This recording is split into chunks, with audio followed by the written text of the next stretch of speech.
31 years ago, a 16-year-old girl in Kansas City, Missouri was raped and murdered in her own bedroom while her entire family slept downstairs, completely unaware of what was happening above them. It left a family shattered and a neighborhood in shock. Authorities suspected 3 teenagers from the area, charged them, and held one in custody for 8 months, until a witness recanted their statement and all charges were dropped, while the person who had actually killed Fawn Cox continued living freely in the same community. Through all the years that followed, however, successive generations of detectives with the Kansas City Police Department never closed the case. They kept meeting with the family, kept pushing the investigation forward, and held onto the biological evidence from 1989 in storage. Then in 2020, advanced genetic genealogy returned a name that shocked everyone connected to the case in a way nobody had anticipated, because the person who had climbed through the window of Fawn's bedroom that night was not a stranger. He was a member of her own family. The summer of 1989 descended on Kansas City, Missouri with the thick, humid heat that defines a Midwestern July. It was a city of jazz and barbecue and working-class neighborhoods where people recognized their neighbors by name, knew whose car was parked in front of which house, and where children grew up on streets familiar enough that parents felt no particular anxiety letting them go outside. Fawn Marie Cox was 16 years old, one of the kids who had grown up in that northeast Kansas City neighborhood. She lived with her family in a house near East 9th Street and Van Brunt Boulevard, a close-knit community where many families had been rooted for generations. Fawn was not the kind of teenager who spent the summer idle. She was working part-time at Worlds of Fun, Kansas City's large amusement park, earning her own money during the summer months, a level of responsibility and initiative that set her apart from many of her peers. On July 26, 1989, Fawn went in for her shift at Worlds of Fun like any other summer day. She put on her uniform, served park guests through the July heat, worked a long day shift that extended into the evening, and finished at 11 o'clock at night. She went straight home afterward. She did not stop anywhere or make plans to see friends, because she had another shift the next day and she took that seriously. When Fawn arrived home, the rest of her family was already asleep. Her mother and siblings were downstairs on that humid Kansas City summer night. The air conditioner was running, its steady, familiar noise filling the house and drowning out sounds from the outside world. Fawn climbed the stairs to her second-floor bedroom, changed her clothes, and before lying down did one thing that would later become the most painful detail in the entire story. She set her alarm clock for her shift the next morning. She was a responsible 16-year-old who took her job seriously, who did not want to be late, and who set the alarm out of simple habit.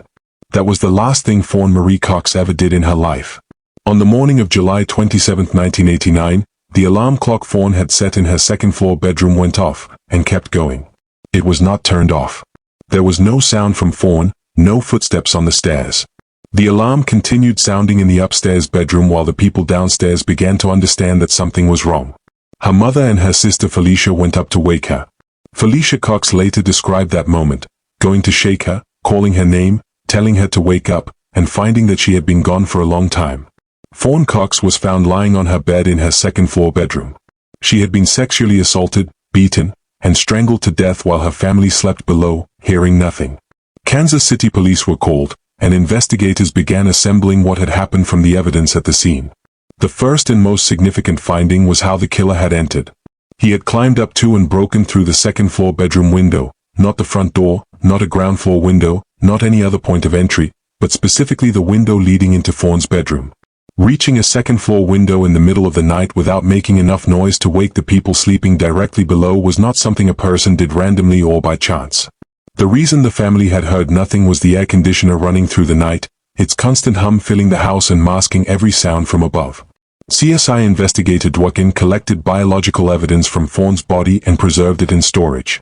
The most consequential conclusion the crime scene produced was this: whoever had done this had chosen that specific house on East 9th Street, had known exactly which window on the second floor led into Fawn's bedroom, and had entered and exited in the night without being detected while her family slept immediately below. None of that reflected the behavior of someone visiting that house for the first time. The investigation was built from the start around a specific question, not who in the general neighborhood might have done this, but who among the people who knew Fawn, knew the house, and knew which bedroom was on the second floor and which window opened into it. The initial investigation focused on 3 teenagers from the northeast Kansas City neighborhood, individuals whom witnesses connected to the crime and against whom the circumstantial evidence of the time provided grounds for charges. All 3 were charged in Fawn Cox's murder. Because they were juveniles at the time of their arrests in 1989, Their court records in Missouri were sealed by law. Their names were not released by police or published by the media. During the course of the investigation and subsequent interrogations, those accused pointed investigators toward the 9th Street Dog Gang, one of the troublemaking groups active in the northeast Kansas City neighborhood at the time. One of the 3 teenagers was held in custody for 8 months while the investigation continued and DNA testing was conducted. 8 months. 8 months that a person spent in custody for something he had not done, while Donald Cox Jr. was living freely. The DNA testing available in 1989 allowed only for blood type comparison and basic genetic analysis, which returned inconclusive results, not sufficient to convict, but not sufficient to fully clear anyone either. It was an ambiguous outcome that the system had no clear way to act on. Then the primary witness, the person whose statement had formed the entire foundation of the case against the 3 teenagers, recanted and admitted to having lied. With no witness statement, no conclusive DNA, and no physical evidence linking any of the 3 to Fawn Cox's death, all charges were dropped entirely and they were released. 3 innocent people, one of whom had spent 8 months behind bars. Meanwhile, the person who had actually climbed through the second-floor window of that house on East 9th Street on the night of July 26, 1989 was living freely, unsuspected and uninvestigated. The case reached a dead end after the charges were dropped, leaving no remaining suspects. In the northeast Kansas City community, Fawn's friends from Northeast High School were still asking each other questions that had no answers. While the charges against the 3 teenagers had been dismissed, the biological evidence, the perpetrator's bodily fluids that CSI had collected from Fawn Cox's body and preserved in Kansas City Police Department storage, remained there, waiting for technology to advance far enough to make use of it. In the early decades of the 21st century, the KCPD crime lab reanalyzed the biological samples using DNA technology that had advanced sufficiently to accomplish what had been impossible in 1989, creating a complete DNA profile of the suspect from material that had been in storage for over a decade. That profile was uploaded to CODIS, the FBI's National Criminal DNA Database containing profiles of individuals who had been arrested and tested within the American justice system. There was no match. Fawn Cox's killer was not in CODIS, not because he did not exist, but because he had never left a DNA trace in the national criminal system, and CODIS could only identify people already present in it. Across multiple generations of investigators at the KCPD, the Fawn Cox case was never quietly set aside. It was, as Captain Ben Caldwell later described it, the kind of case that touched a lot of people, an innocent child killed in her own bed, and it haunted the detectives and officers who worked on it for decades. The KCPD Missing Persons and Cold Case section continued to meet periodically with the Cox family over the years. Caldwell spoke of the original 1989 investigative team with clear respect, noting that they had worked the case to its limits, pursuing every available lead and leaving nothing undone within the technology and resources that existed at the time. When advanced genetic genealogy began solving cases that had seemed permanently beyond reach, with the Golden State Killer case in 2018 as the most prominent example, followed by dozens of others across the country in the years after, Caldwell recognized that this technology could do for the Fawn Cox case what CODIS never could. Identify a suspect not present in any criminal database by tracing him through distant relatives who had voluntarily submitted their DNA to public genealogy platforms. But he openly acknowledged the obstacles. Genetic genealogy was not an inexpensive tool, not a straightforward process to implement, and not something every police department had the budget or expertise to pursue independently. KCPD needed a partner with the necessary resources and knowledge. In 2020, 31 years after Fawn Cox set her alarm for her next shift, the Kansas City Police Department partnered with the FBI field office in Kansas City to apply advanced genetic genealogy analysis to the biological evidence that had been preserved since 1989, material CSI had collected from Fawn's body in the earliest days of the investigation and kept in storage for 3 decades. Advanced genetic genealogy operates on an entirely different principle from CODIS. Rather than searching a database of individuals who had been arrested and DNA tested, it searches for distant biological relatives of the suspect among the millions of Americans who have voluntarily uploaded their own DNA to public genealogy platforms in search of ancestors and family connections. This was precisely the tool Caldwell had been aware of since the Golden State Killer case. In 2020, with the cooperation of the FBI Kansas City field office, the moment had finally arrived to apply it. The answer came within weeks, not years, not months. A speed that those who had been waiting 31 years could hardly fully absorb until they heard the result. The Fawn Cox case became the first murder solved by the Kansas City Police Department using advanced genetic genealogy, a historic achievement for a major metropolitan police department. The results confirmed what Caldwell had concluded from the very first day he examined the crime scene on East 9th Street. Fawn's killer was someone who had known her, known the house, and known exactly which second-floor bedroom window to climb through to enter without being detected. The DNA did not point to a stranger from outside the area. It did not lead to a gang member or an outsider from another part of the neighborhood. It led to a family member.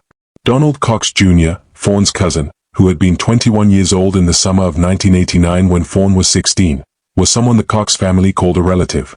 Not a stranger from another neighborhood. Not a member of the 9th Street Dog Gang. Donald Cox Jr. was family. Someone who could visit the Cox home on East 9th Street without anyone questioning his presence. Someone who knew the layout of the house, knew which bedroom on the second floor was Fawn's, knew which window could be accessed from outside without drawing attention, and knew enough to understand that the air conditioner running on that humid Kansas City summer night would mask any sounds from upstairs from the family sleeping directly below. Between November 9th and 11th, 2020, the Kansas City Police Department notified the Cox family, delivering the answer they had waited 31 years for and revealing the name that the evidence pointed to. Donald Cox Jr. was no longer alive when the DNA identified him as the person who had climbed through Fawn Cox's bedroom window on the night of July 26, 1989. He had died of a drug overdose years before the advanced genetic genealogy analysis returned its result in 2020. The KCPD did not officially release the suspect's name, in keeping with the American legal principle that a person who was never formally charged should not have their identity publicly disclosed. The name Donald Cox Jr. entered public knowledge because the Cox family themselves chose to share it when they spoke to the press. There was no trial. No conviction. No moment in which Donald Cox Jr. was required to stand before a judge and be held accountable for what he had done to his 16-year-old cousin on that Kansas City summer night in 1989. He had escaped that moment entirely. The Fawn Cox case left behind a second layer of pain that compounded the first. The family had not only lost Fawn. When they heard that name in 2020, they lost Donald Cox Jr. as well. They lost their trust in someone they had called family. Felicia's words afterward, that the answer is not always what you were asking for, are the briefest and most devastating way to describe exactly what that felt like. Across 31 years of waiting, the family had imagined Fawn's killer as a stranger, a gang member, someone from outside the neighborhood and outside their lives. The answer was a relative. Something nobody wanted to accept, but that everyone had to accept regardless. There were no answers about Donald Cox Jr.'s motive. He had been dead for years, and the truth about what had driven him to climb through his 16-year-old cousin's bedroom window on that summer night would never be fully known. The case leaves 3 lessons that can be applied directly. The first is about the decision made by CSI in 1989 to collect and properly preserve the biological material from Fawn's body, at a time when nobody had any way of knowing that technology developed in 2020 would need it. That single decision to preserve the evidence correctly was the entire foundation that made the advanced genetic genealogy analysis possible 31 years later. Without it, there would have been no result in 2020. If you have a loved one who is a cold case victim, ask the investigating agency directly, is the biological evidence from the case still preserved, and has it been retested using current technology? The second lesson comes from the barrier that Captain Caldwell openly acknowledged. He understood that genetic genealogy could solve the Fawn Cox case, but the cost and logistical obstacles prevented the KCPD from accessing it on their own. This is a systemic problem that extends far beyond Kansas City. The technology exists today to solve tens of thousands of unsolved cold cases across America, but not every police department has the budget to use it. If you have a loved one who is a cold case victim in a jurisdiction where the local department lacks resources, research nonprofit organizations that specialize in connecting victims' families with genetic genealogy resources that the investigating agency cannot afford on its own. The third lesson explains why 31 years of conventional investigation never identified the right suspect, because the right suspect was a family member. Someone who was not viewed with the same suspicion that a stranger would attract. Someone who had a legitimate and unremarkable reason to know the layout of the house and whose presence there required no explanation.